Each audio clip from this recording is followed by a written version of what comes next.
If you've been watching the show for a while, you'll know that I really do like quick, easy, and convenient meals that I can put together pretty quickly after a hard day at work.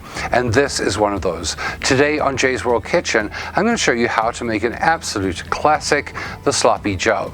Now, that's a very, very simple, straightforward recipe, and it takes just a few minutes to throw together, regardless of how your day has been.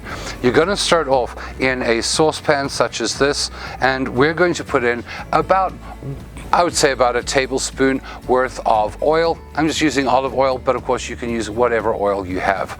The wonderful thing about this recipe is just how versatile it is. You can definitely adjust the flavor profiles to suit your individual taste or that of your family.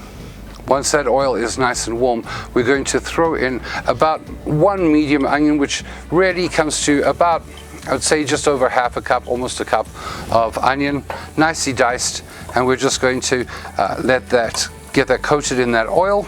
Now you have a couple of options. I'm going to be adding in about a half a cup of diced up orange peppers, but of course you can use red. You can use a mixture of red, yellow, or orange, or if you prefer a different flavor profile and you like the flavor of green peppers, you can always use green peppers as well. Another optional ingredient at this point would be celery, but I'm using a half a cup of these orange pepper that I've diced up. And you want to throw that in pretty much at the same time as your onions and just stir that up. And we're going to fry that up until the onions become translucent and the peppers quite soft. While we're waiting for those onions to become translucent, if you're enjoying this video, please remember to hit that like button, hit that subscribe button if you haven't already, and remember to turn on the notifications so that you know when I post my next video. And we do want them to soften up quite a lot. And now into that I'm going to add 1 pound of ground beef.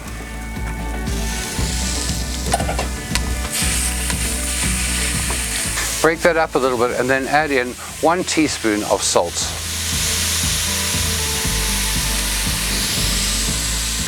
And what we're after here is just cooking all of that ground beef just until it's browned. Just like that, so we don't really see any pink or raw ground beef in there, and just make sure that it's nice and evenly cooked throughout. And the stirring also helps break up any large lumps that you may come across. And now we're going to add in 2 tablespoons of Worcestershire sauce. And now finally the star of the show, which is about 1/3 of a cup of ordinary everyday tomato ketchup.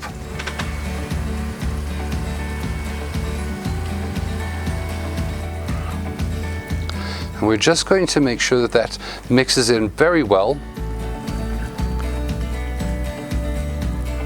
And finally, just to help meld all of those flavors together, we're going to add in 1/4 of a cup of water. And now we're going to turn down the heat and let that just come to a gentle simmer.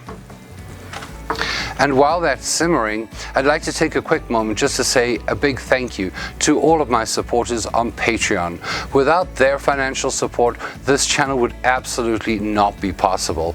If you'd like to find out more about Patreon and how you can help support this channel from as little as $5 a month, please click on the Patreon link down below in the comments section as well, and explore some of the benefits that come from being a Patreon supporter. We're just going to let that simmer for 5 minutes before we serve.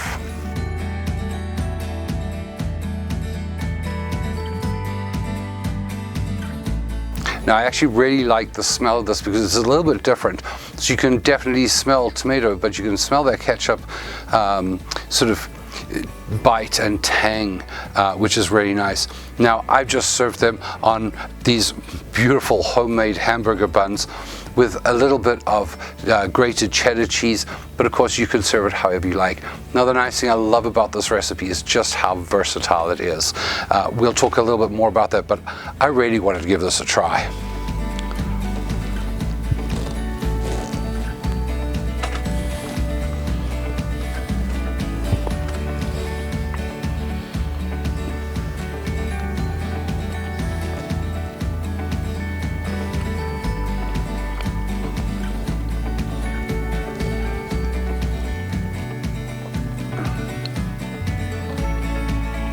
what is wonderful about this is that it doesn't taste like ketchup.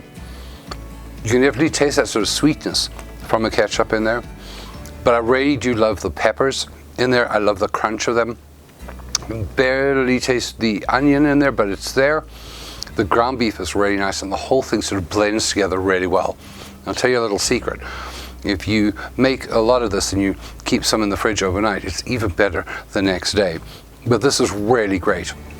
Now, let's talk a little bit about versatility, because of course you can add in things like a red pepper or a hot sauce into that if you prefer something with a bit more bite to it. You can add like a sprinkle of cayenne if you'd like even.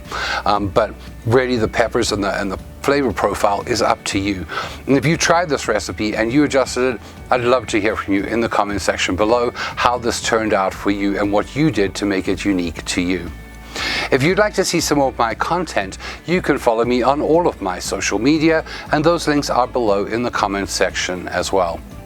Now, if you'd like to try my homemade hamburger bun recipe, you can find that right here, and some of my other main course dishes in this playlist right here.